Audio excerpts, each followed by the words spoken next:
Boom! We're live. We're live again. We're live again. Right. So, welcome to Scott Talk with Mr. Kingpin. I am Johnny Bravo, your host, and today with us, very excited to be talking to Tim Receveur, the mastermind behind Supernova Ska Festival. Supernova International Ska Festival. Well, we'll see with COVID, but we'll try. National, it might be national today, this year. Yeah, back to Virginia Ska Fest.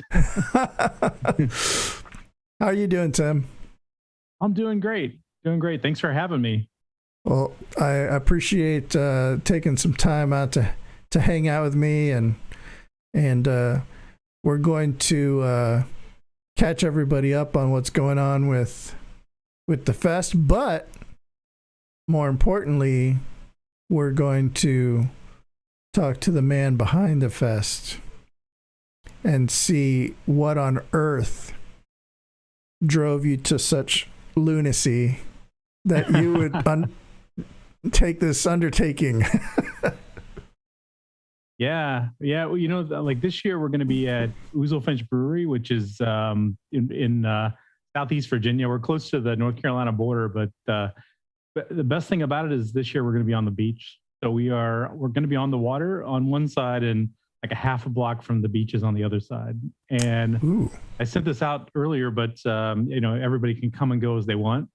We went to this punk rock bowling one year, maybe 2018, and it was up in New Jersey, and it was like 100 degrees, and there's a beach right there, but they wouldn't let you leave, and it was on a parking lot, and that's something we always want to avoid. So it's people can come and go. They can go to the beach. They can go out for dinner. They can go pick their kids back to the hotel.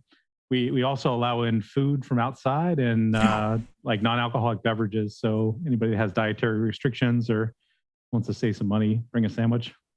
Well, that's good because I only eat junk food. I'm on a junk food diet, so I got Twinkies in the VIP room for you. Thank you to some of you guys that are already commenting here in the chat. As you could see, I tweaked some things so you could see your comment pop up on the screen briefly, and it's just we're kind of learning as we go.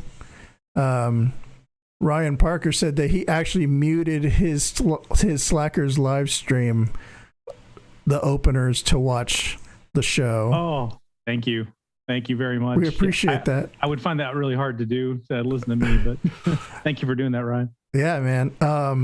Annie Clemens. Hey, Annie. We ordered desserts from her yesterday. Oh, really? Oh, man, I can't wait to try her desserts. So good. Bobby Rubin. What's up, Bobby? I don't know if you remember Bobby. He was with oh my gosh, the versions. Flymo, Birch, Adam. Yeah. Adam. Every time I talk to Adam, Bobby's name comes up, and songwriting, and just the overall brilliance. Ryan said he's bringing 150 Slim Jims to the fest. You can do it. You can pull it off. That's hilarious. So, man, where to begin? Oh, yeah, that's right. At the beginning. What the heck, Tim? Like, how did we get here? Well, how did we get here? Like you and I, or like the whole festival, or? Oh man, it's just this world. No, I'm just kidding. We don't need to go down that track. Yeah, well, I think like to go all the way back to the beginning for this is, I always wanted to do a ska festival, and I was thinking about, like how to put it all together. And I run my day job is running events in Iraq and Afghanistan and workshops and Pakistan and Africa. And it's like, after doing that for a couple of years, I was like, this doesn't seem so hard compared to some of the things we got to do. So I had Chris Murray was going through the East Coast and was looking for house parties to play. And so I booked him for a house party. Long story short, we went from 10 people to 40 people to 70 people, and we ended up moving it to a brewery, the Blue and Gray, that we had it like the festivals at the first couple of years, and brought Django in and Kristen Forbes and all, and had a show there, and went really well. And that's kind of how we got started with all of it. Wow.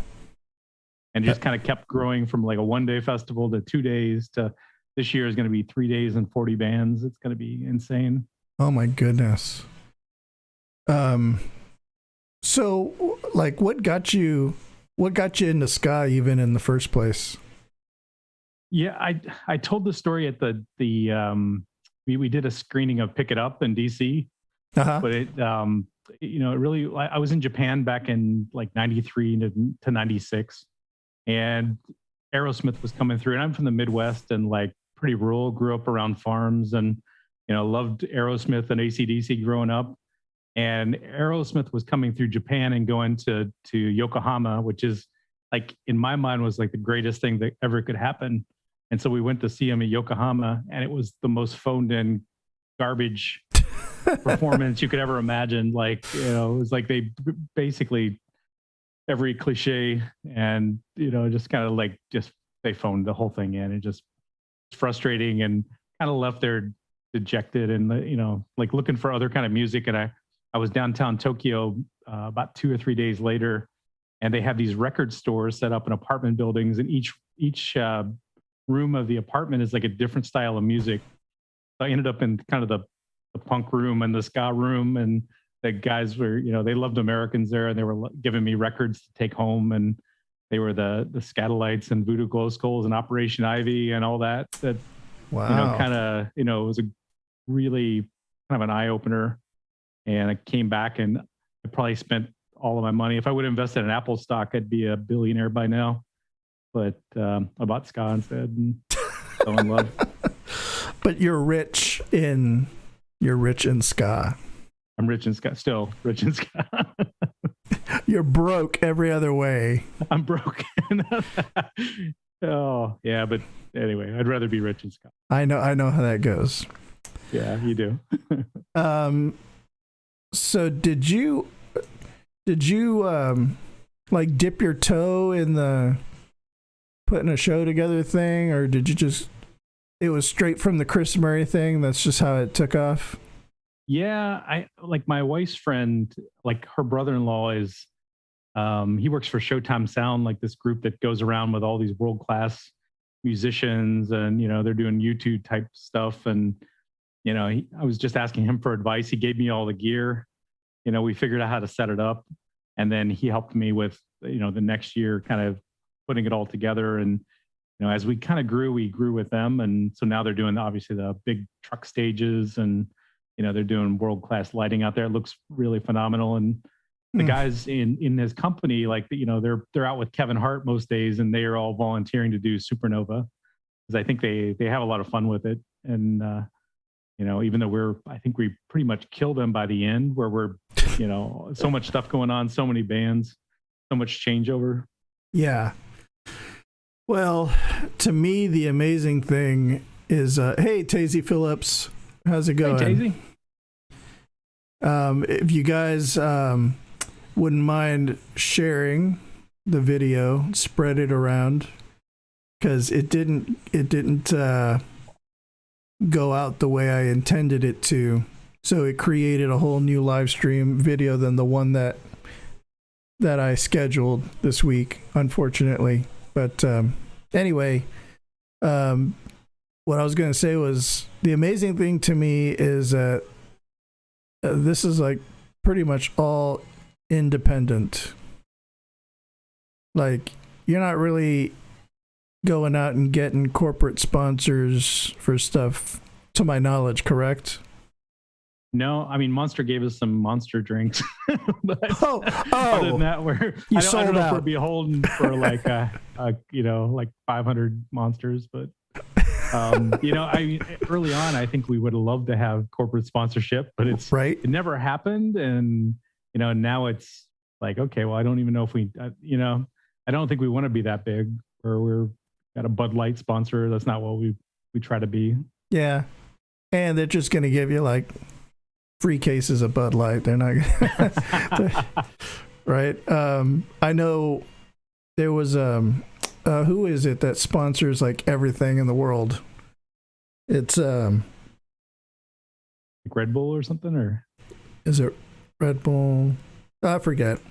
It'll come to me, but I looked into that too once for something, and I don't remember who it was, but they just want to hang their banners everywhere, basically. Yeah, and I mean, the most you're going to get out of somebody is like $5,000 or $10,000, which it's a lot of money, but it's like, oh, I don't really want to, have them take over everything for, I'd rather go broke, I think, than trying to make that happen. Yeah, and for being a show that you basically put together, you and April, right? Work a lot on this. It's for those who have not been there yet. It is like top notch festival. Like, you guys don't skimp. It's not like a stage made out of pallets in the middle of a field. You haven't seen 2021 yet, but yeah, it's going to be good. Yeah, we're I think the challenge is, like, last time around we were doing kind of like these alternating, not even alternate. It was like there was a stage down on the other side of the property and one at the, so we could do both stages at the same time. So, we were bringing in all these different bands, and we made it all happen without too much of a problem. And this year I'm like, I'll get that same number of bands, and I'm signing everybody up. And then I realize we're doing the stages side by side. And when one stops, the other starts, which doesn't give you as much time. So we're trying to get all this down and just praying for no rain, no thunderstorms, no hurricanes on the East Coast. Oh man. We'll see. He went and said it out loud. I know. They already know. And the real ironic thing is, like, in June of last year when we planned 2020's festival, it was like 75 and sunny every day. It would have been the most perfect weekend ever. And even the last day of the festival, it didn't rain at all day. It was just a beautiful day, but there was a rainbow right where the festival would have been for no reason. Just to remind you. It's a rainbow. I know. Just like, this is not fair, but. So Ryan's asking how many Supernovas there have been to date. We started them in 2014. The owner of the brewery we were at, he passed away in 2016, so we took a break that year. We really kind of revamped and rebranded as Supernova in 2017, 2018. We moved down to our current place in Hampton, Virginia. So we took off 2019 and then tried to do, obviously, 2020. So it's, now it's like 3 years since the last one. And, the idea that we've had for this one has been kind of percolating for 2 years. And, we really want to get this out. Because you guys took a break. We did. We took a year off, and then we're planning this big thing in 2020. And yeah, so we've had all this on paper since 2019. Wow. Now, but originally it was not called Supernova. I think it was Virginia Ska Fest, right? Oh yeah, even before that, it was like the 2014 Brewfest. Because I didn't realize it had gone back that far. Yeah, it was kind of dumb because we called it that for I have no idea why. And then there was already a Brewfest in Fredericksburg, so we really confused everybody. They all showed up. We never got a cease and desist order or anything like that, but rebranded as the Virginia Ska Fest the next year. And then, as we were thinking about we took a year off and then just, how to kind of make this even bigger. And so let's do international, and Nova is like Northern Virginia where we were. So that was kind of like Supernova is kind of, that was for that. And, we'll get Derek Morgan, we'll get the Skints, we'll get the Pie Tasters, we'll get the Agrolites, let's blow it out of the water. And anyway, good show. See, not too much weather the first year. That's real smart. The Supernova. Got the Rude King, obviously. the Northern Virginia thing. That's nice play on words. Yeah, except for now we're in Southern Virginia, so it's Not Super we'll just Sova. disregard that. Super Sova. Super Sova. It means something in Latin, I'm sure. Yes. We had the pleasure and the honor to play in 2017. And we thank you so much for bringing us out. I don't think you ever heard of us before, but quite honestly, I'm gonna confess something now to you, since it's already passed. I've never heard of us either. I don't even I forgot all about submitting to play Supernova. Oh no.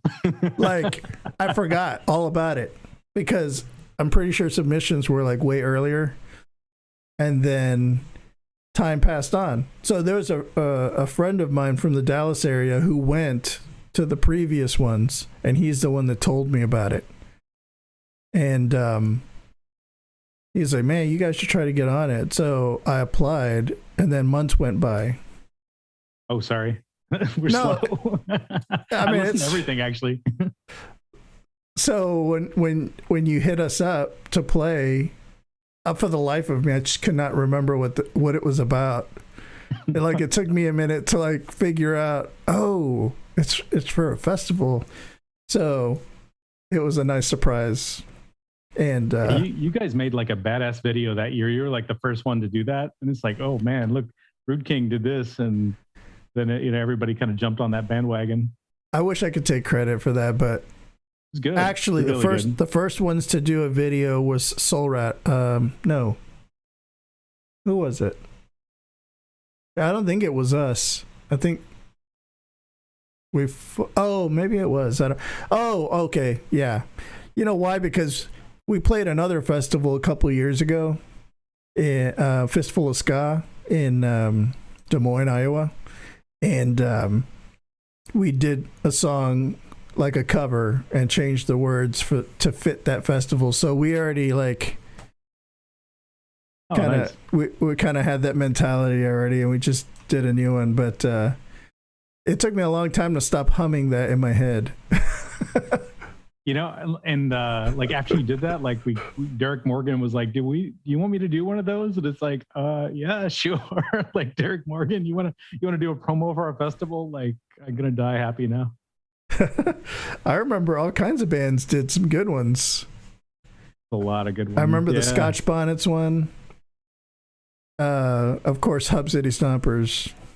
Yeah, Hub City. I think they do one for every festival they play. Yeah, they're really the kings of it. Travis, his brain, he's just got a comedy brain, so he can make a parody of anything. Yep. Yeah. So you know what, we can't so I'm reading the comments here, and they're asking, can we talk about how fantastic the virtual fest was last year? Yeah. Oh man. You want to talk a little bit about that? Yeah, well, that was we have 75 bands from 20 countries last year. It was insane. And, we were doing those Supernova Saturdays, you and I and Cooley. And, it got down to the festival and people were like, are we going to do anything? And we were thinking about taking a couple weeks off, which would have probably been smart. But we ended up ramping up this virtual festival. We had so many bands, Less Than Jake was in there, and Suicide Machines, and Loving Poppers, and Pie Tasters, and everybody. But we had at least 75 bands, and we ended up raising $13,500 for Alpha Institute in Jamaica. Isn't that crazy? It was great. And, we were aiming for $6,000, I think, for a scholarship there. And we doubled that. And, they've used it this year for their COVID relief, the tablets and internet for the kids. And it's really, it's doing a lot for the school. Huh, so that's awesome.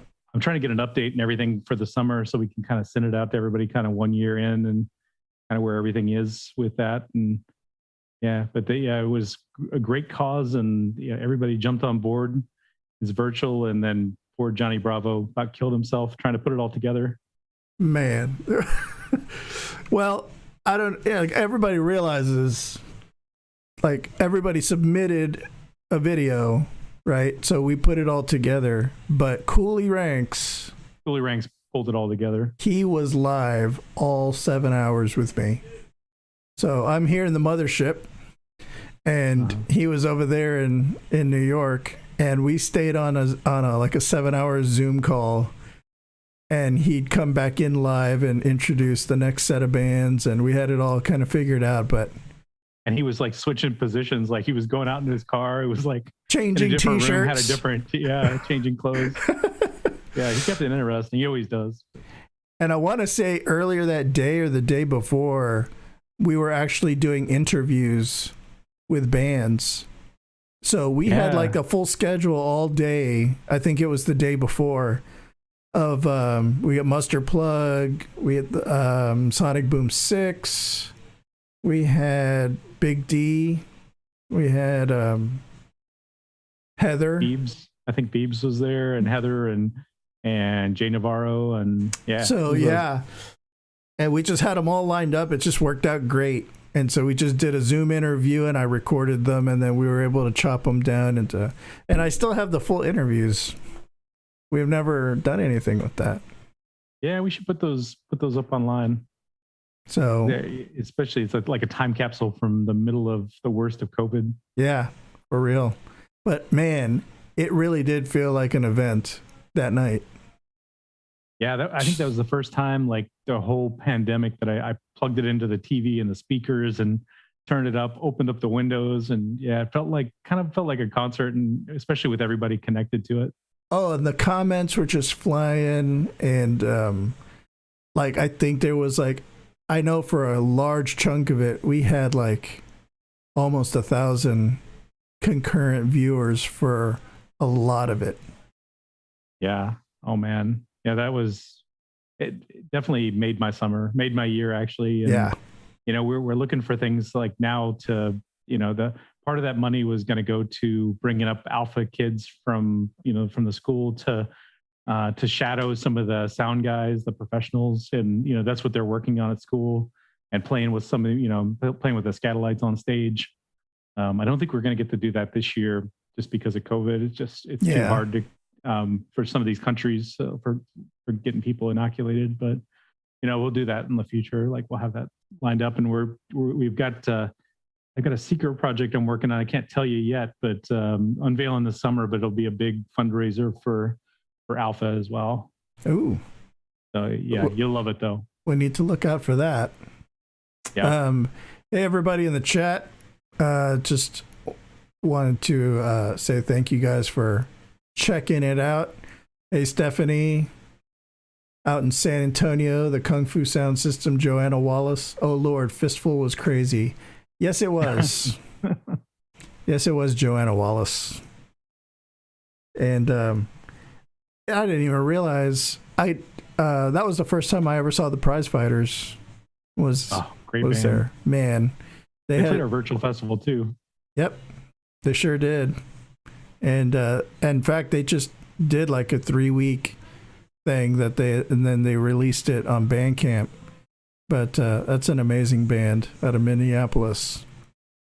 Yeah, I saw them with the High Tasters like right before, well, I guess the summer before pandemic. But yeah, that Firewalk album is fire. Good stuff. Like, y'all hit some kind of Facebook stream time limit. I think, you know what? I don't think we hit a time limit. I think what happened was we finally got dinged on a video, and they cut our live feed on the last hour, which was such a bummer because we only got back like a fraction. 300 people. Yeah. Because we were humming like at 800-900 people, and then we were down to like a third of that. I was panicking. I was like, oh my God, they cut the stream. Oh, and we were like, we were actually up and back up pretty quick, because all I had to do was hit go live again after I realized what was going on. But we were trying to make people aware that we were back up. But yeah, and we still had a ton of great bands to go. And I mean, that second part is online too. It was good stuff. Yeah.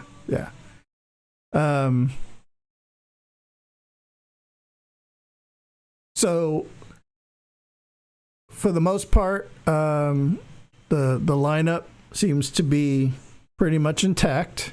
So that's awesome. And and I most people have seen we've added a third day, that Right. Friday day. So we were going to do kind of these sideshow concerts at the local cider house and some other ideas, and we ended up just kind of opening up to a whole new day. So it'll be Friday, Saturday, and Sunday, and then that free day or that day on Friday is going to be free for everybody. The weekend passes. Okay. And we've got this awesome band called Mr. Kingpin. Oh, really? You'll be playing that day. I don't know. You didn't know about the other one, but you're playing. Congratulations. Wow. I just sent you an official invite. But we got Monkey and Half Past Two and Dendrites that a lot of you know from Denver, Ring Ding and King Django and Pilfers. And then there's a couple surprises that night too. I can't give them away. I'm sworn to secrecy, but Really? people, I think will really like it a lot. Yeah, it's gonna be great. I'm going to have to hear about this after we're off the air because It's good stuff. Yeah. well, that's cool. exciting. So if you have a weekend pass from 2020, then you automatically can get in all 3 days. Yep. And we kick off, it's going to be more or less from noon to 10 p.m. like every day. Okay. So by the third day, everybody's going to be completely wiped out and you won't want to do it for a year. We're going to have lots of tents out there too. So we know the sun will. I don't know, man, because there's going to be so much pent up post pandemic lockdown energy that, but hey, we'll see. But I'm just glad that every single concert I seemingly missed in 2020, I get to see all in one weekend. Yeah, and like I'm looking at all the festivals around everything is in September now. Like every single festival, and I'm like, okay, how did you feel every time another festival was announced around or on top of Supernova? Well, that when we were looking for like moving it, we had originally scheduled it just for 2020 in June of 2020, and then we moved it back 1 year, and then that's obviously wasn't going to happen. So we were looking for weekends in September, and we talked to kind of everybody, and who's playing what and what's going on, and kind of deconflicted with everybody. And yeah, that was the only one that kind of made sense there. So anything later, it's getting a little too cold on the East Coast, and anything earlier, we were up against COVID, we thought. So I think it'll be early would be okay now, like kind of knowing what we know. But yeah, September still gives us some time, and get the permit process and everything's going to take a while. Yeah, I mean, because gosh, there's a lot of logistics that people don't realize that you're going through with the city, with the venue. You can't just show up and do a festival. Yeah, and we're not to make it any more complicated, but we're on a national park too, so you've got like that whole element to it as well. So they don't let us put in like stakes in the ground because it's a 200-year-old fort. So those kind of things like tent permits and everything are normally you just sink a tent, no problem, and a quick permit, but the process is a lot longer than that. But anyway, all worth it. We love ska. That's right. And we can't mention Supernova without mentioning all the hijinks and shenanigans and tomfoolery that happened around Supernova. Oh man. And like this year, I hope it's the same, but like in Fredericksburg, we had a huge hotel and everybody just took it over, and we had the pool, and we don't have the same large hotels here, but there's like 3 or 4 hotels close to each other. And like we tried to book one that we thought had that atmosphere to it, and kind of took that over, got as many rooms as we can. We still need to get more. There'll still be hijinks. Hijinks will ensue. In 2000, when were we there? 2008. Whenever I was there, because I didn't get to make it to the second one. I was totally going to, but at the last minute, it was not doable. But I was shocked and amazed and just kind of like overall like I couldn't believe the hotel staff was so cool, because after Supernova, like everybody was out.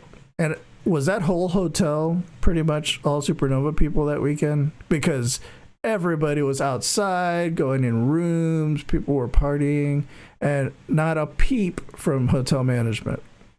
No, and we took over most of it. And the hotel staff, they, that one especially, like I showed up there and I'm like, I'm expecting to get yelled at or like, something. And they're like, no, it's all great. Everybody's good. But like, everybody was behaving too. Like there wasn't any stupidity. That's a good thing about the ska scene is we don't have those kind of idiots that they have in other. I mean, I won't knock on wood, like say that. No, they're still idiots, but they behave themselves. Well-behaving idiots. AJ, wink, wink. Oh man, No, I'm messing with him. We have to get him some bubble wrap for this year. I remember the one night we walked in and there was like a little band playing in the hotel lounge, and they were wrapping up their set, and everybody just kind of congregated in the hotel bar and was chilling there, and then we went, and like everybody was just coming in and out of people's rooms, and 1 second you're just chilling with the Agrolites, and then you're chilling with everybody's out there. And we, so awesome. At some point, a group of us made our way to a convenience store. Trying to think, like across the street. What was that? A Wawa or something? No, you guys don't have that there, do you? Oh, yeah. Like right across the road there. Yeah, like a Sheetz or something. Yeah.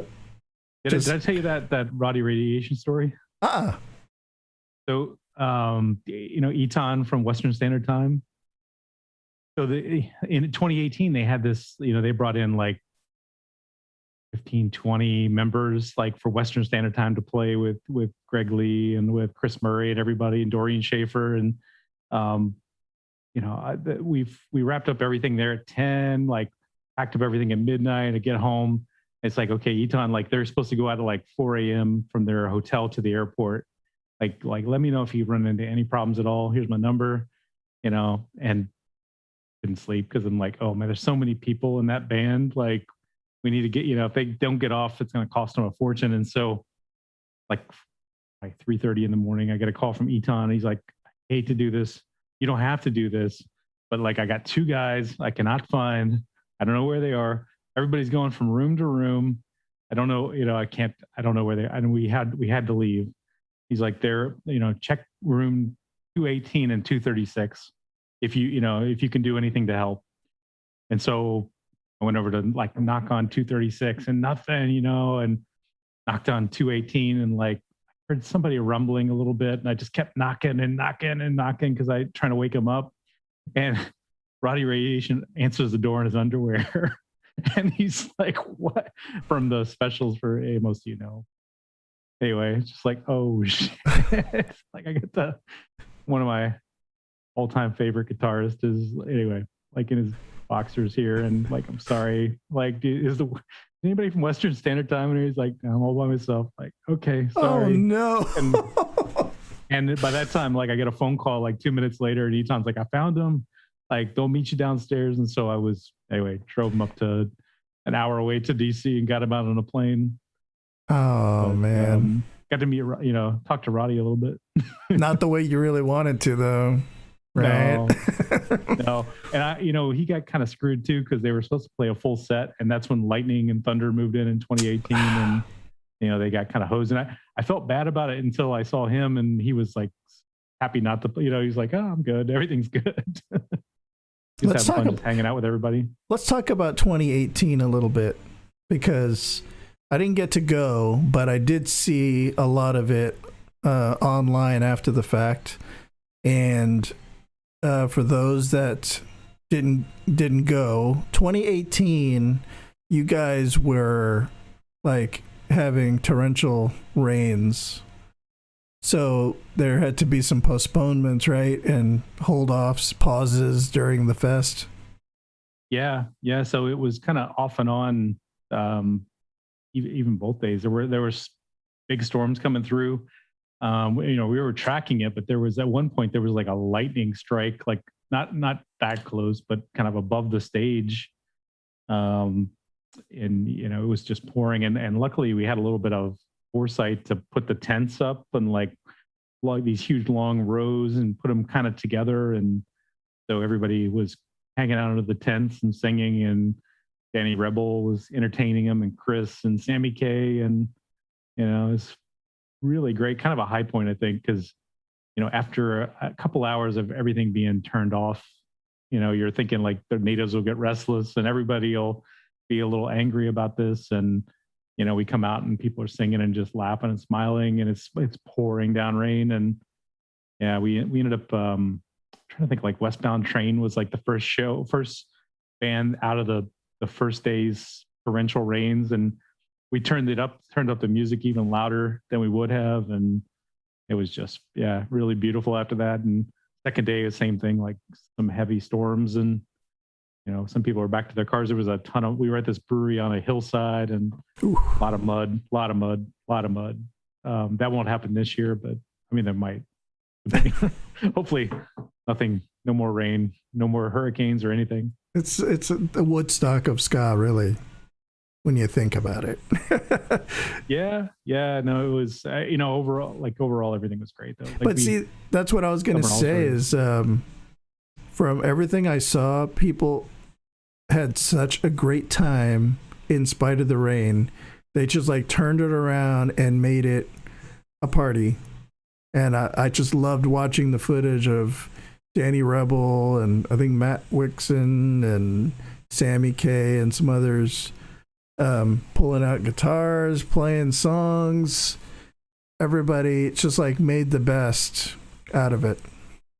Yeah. Joanna says she still has mud in the shoes she wore to that show. I think mine went in the trash. They were so bad. They couldn't be saved after that weekend. Hey, Ryan, this is completely acceptable to mute us to go watch the Bandulus. Oh, yeah. Love those guys. But look, he still has us on mute. That's awesome. So there you go. That's really good. Yeah.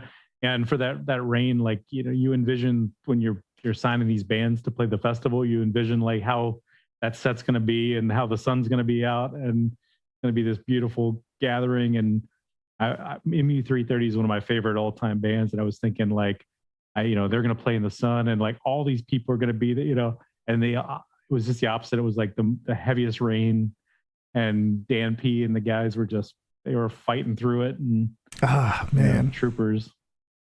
I mean, obviously the stage is all covered, but it's not pleasant. And you look at the crowd, everybody's got umbrellas, and some people just embraced the suck and, got soaked. Which really kind of like takes me to the point about the fact that when you go and you like online on social media, when people talk about Supernova, the thing that keeps coming back up time and time again is how much the ambiance and the camaraderie and the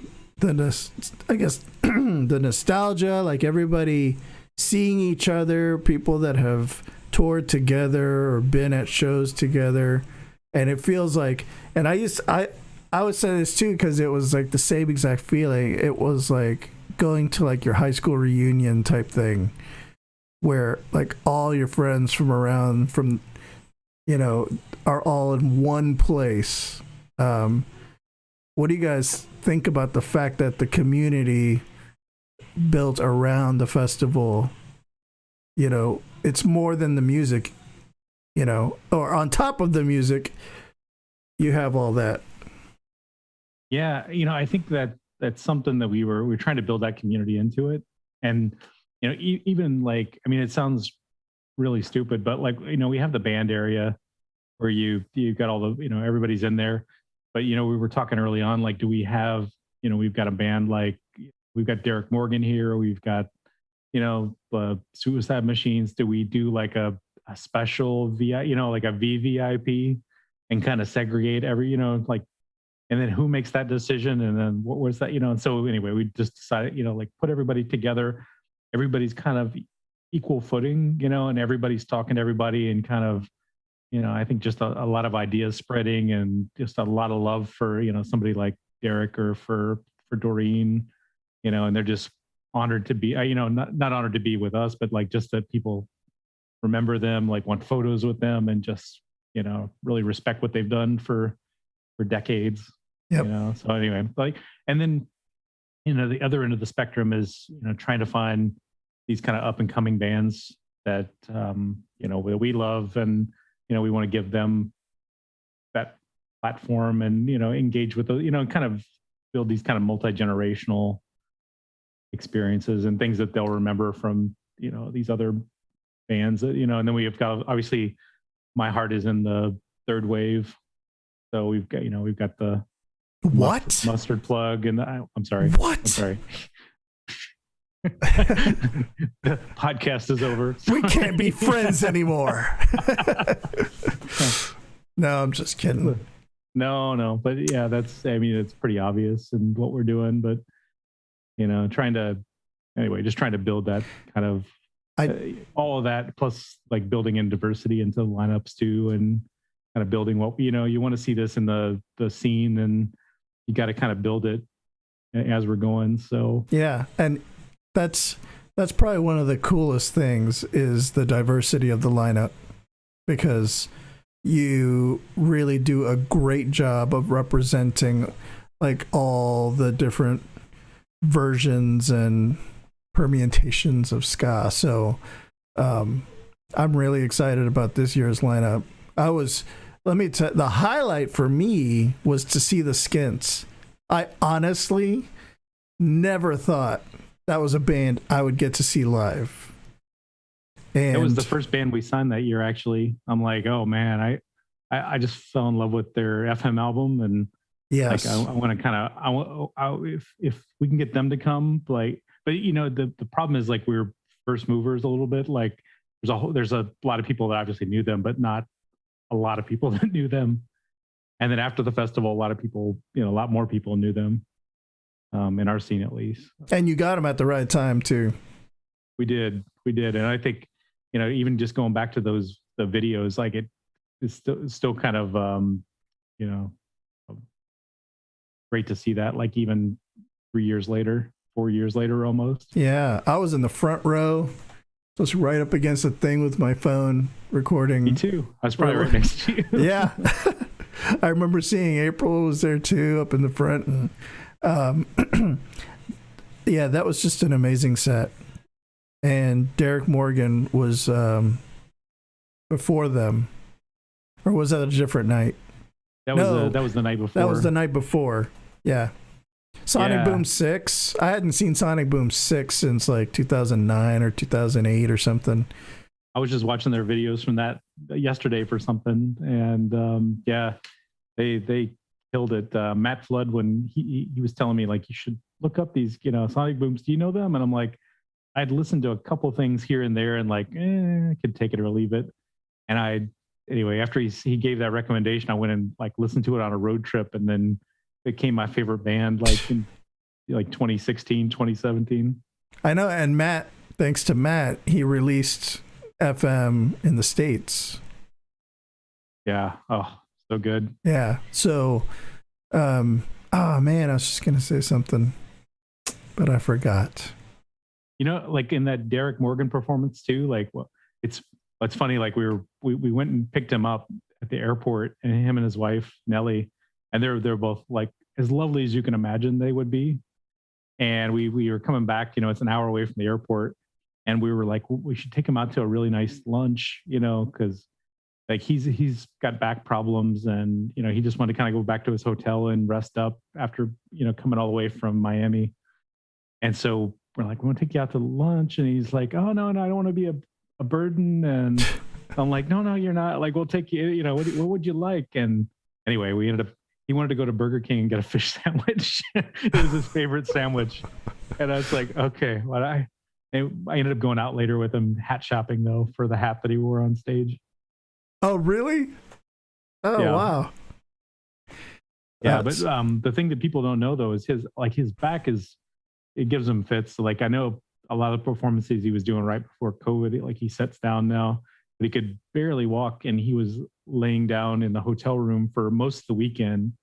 And then he got to the performance, and then, you know, he's got a cane, but he kicked ass in the performance, and then, you know, he's back down again. So he put everything he had into, like, giving that, you know, that performance. And 2017 was, he made it his 60th anniversary performance, which was really special. Wow. That was definitely a big highlight. Let's see, who were the big acts in 2018?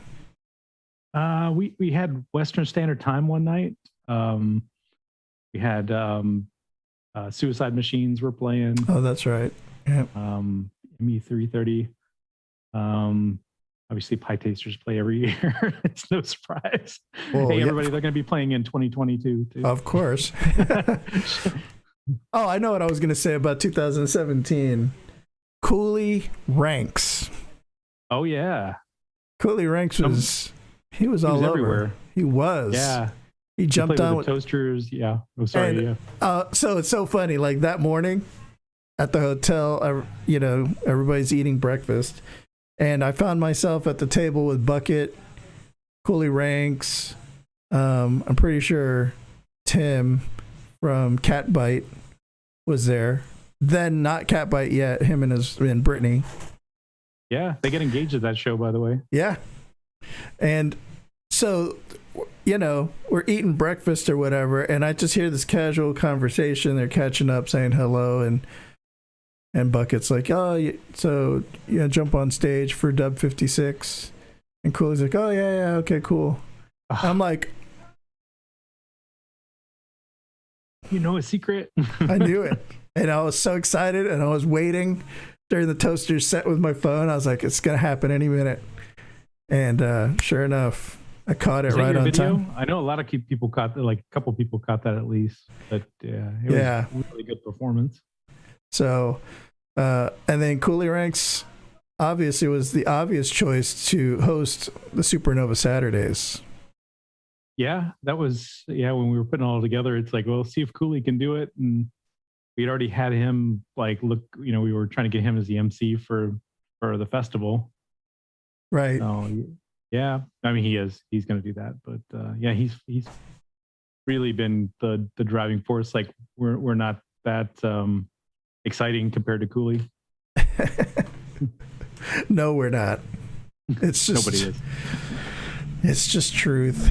But he's just got, and now he's got the car sessions going. So he's got the bug, the podcasting bug, and I caught the bug too, thanks to you. Oh, that's great. Yeah. Yeah. So I have to thank you also for all that, because this was a skill that I picked up during COVID, just to, you know, do something positive during all the lockdown time. And so it just kind of, everything worked out. You were looking for somebody, and I was like, yeah, I think I know how to do that. And you're like, can you do it in a week? Can we start next week?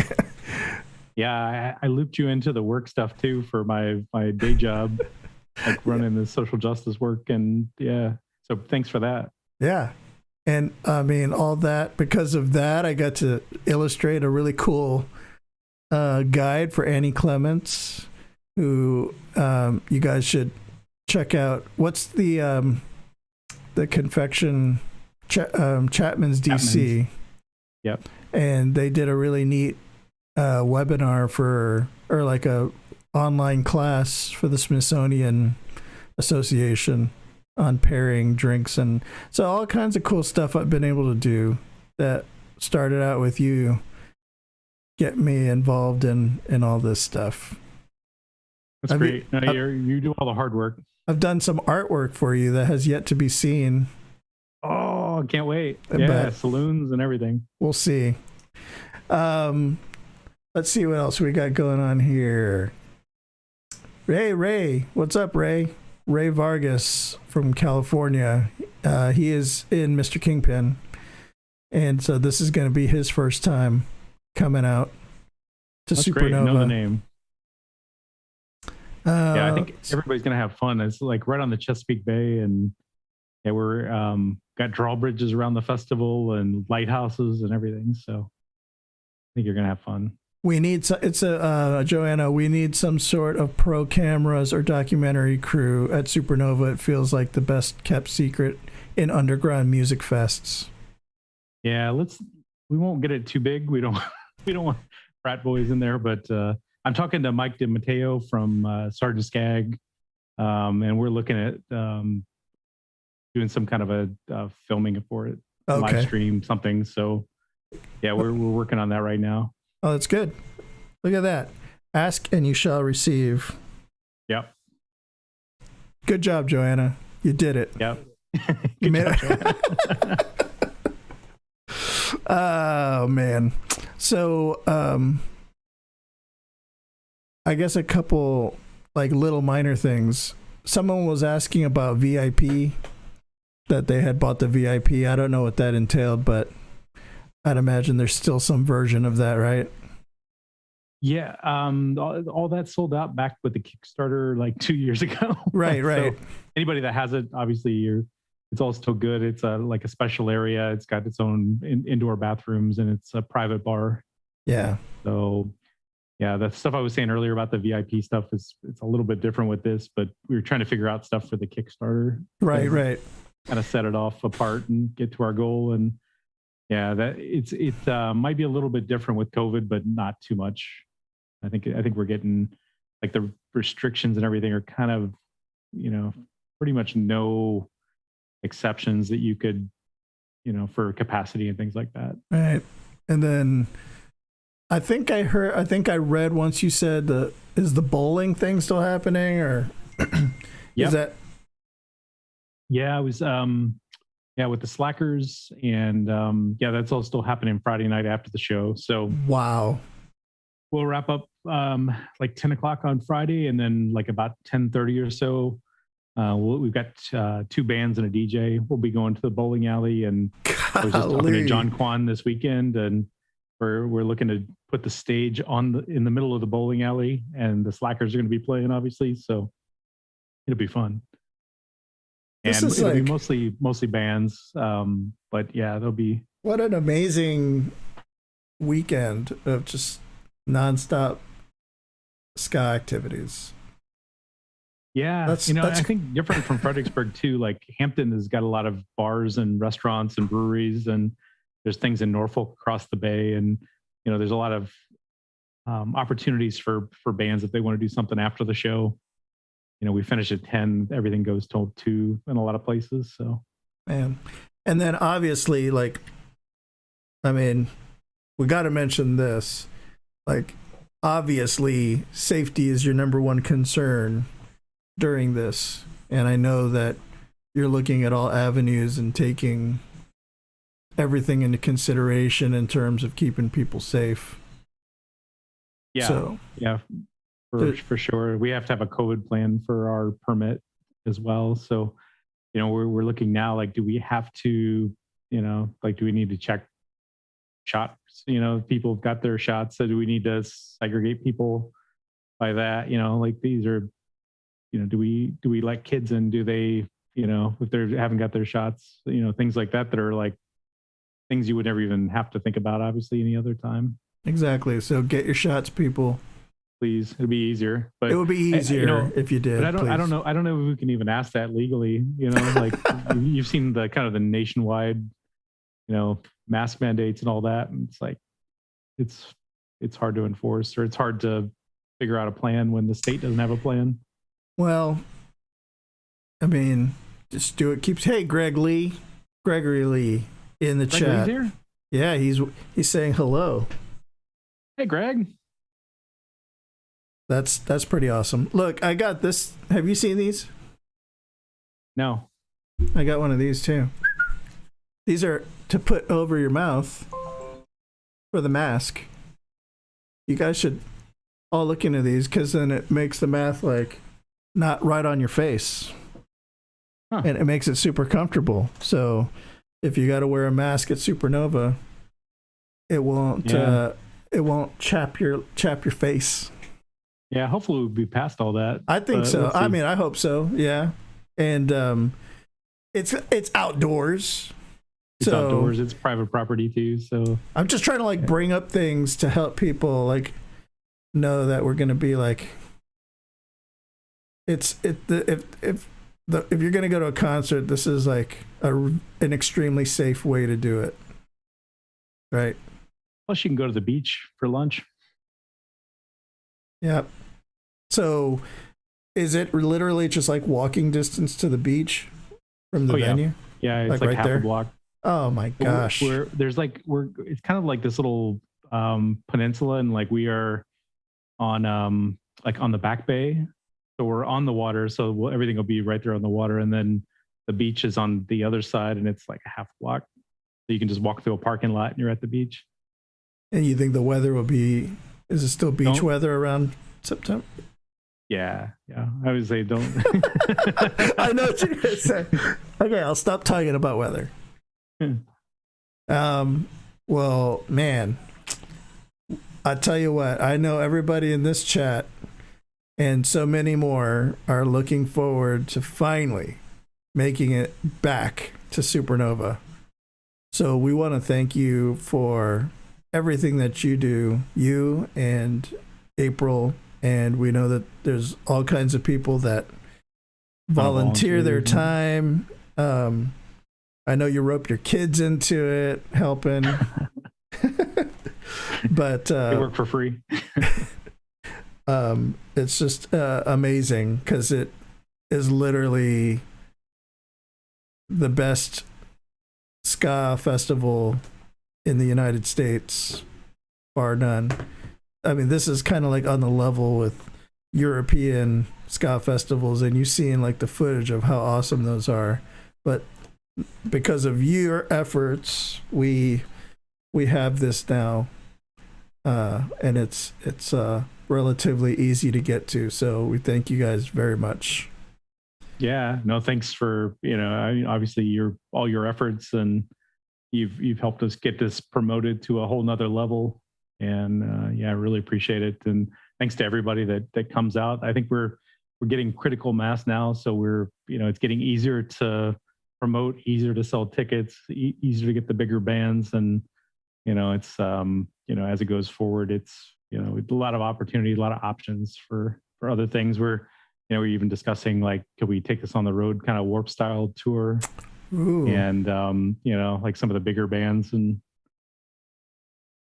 like maybe my wife's saying no.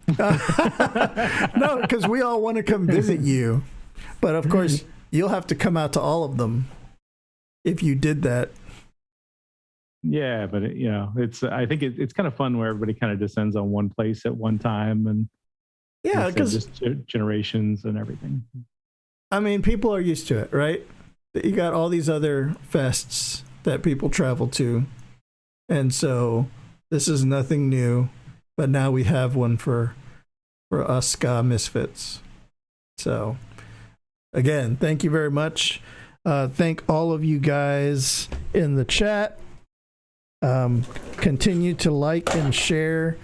You can find Tim and all the Supernova information at www.supernovaska.com, and Facebook and Instagram and all that stuff is Supernova Ska.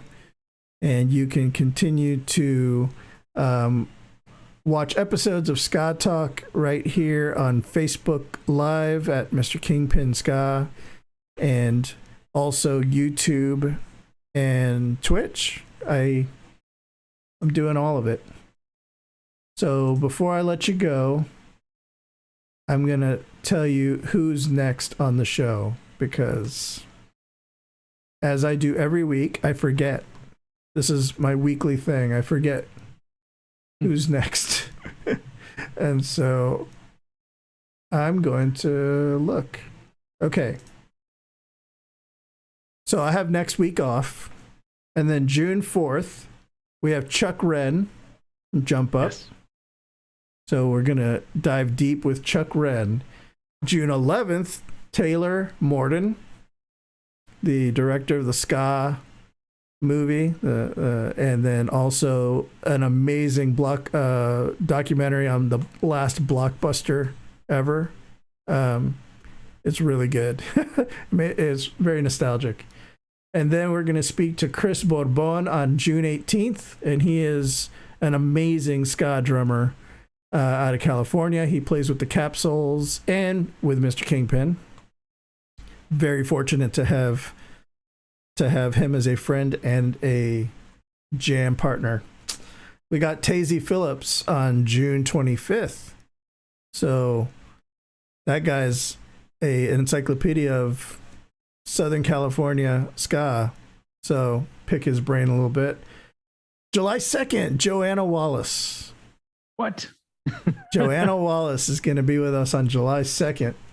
She does some really awesome ska designs. She makes pins and other designs, and she also is very active in the ska community online and stuff like that. So we're going to do that. And then July 9th, Mike Soninsky from Bad Time Records slash his band Kill Lincoln. Yep. And then as a last little note, if you guys already haven't picked up this, pick it up, In Defense of Ska. It's a good read, and I'm looking forward to the other one, the what is it, from Mark Wasserman? The Oral History? Yeah, the Oral History, because I bought both books at the same time. This one just came out first, and the other one is live, or it's on pre-sale. So Ska Boom and American Ska and Reggae Oral History. Pick that up. And while you're at it, there's other ska books from Heather Augustin. Is that how you say her last name? Augustin. I added an extra syllable. but she has some awesome ska books as well. And I bought one at Supernova. As a matter of fact, she was there. She rolled in with Chuck Wren and all them, and I bought one of her books at Supernova. So, all right, Tim. Thanks for hanging out with me. Appreciate it. And we will Thanks see. for having me. Yep. And we will see all you guys later. All right. Have a good night, everybody. Thank you. Night.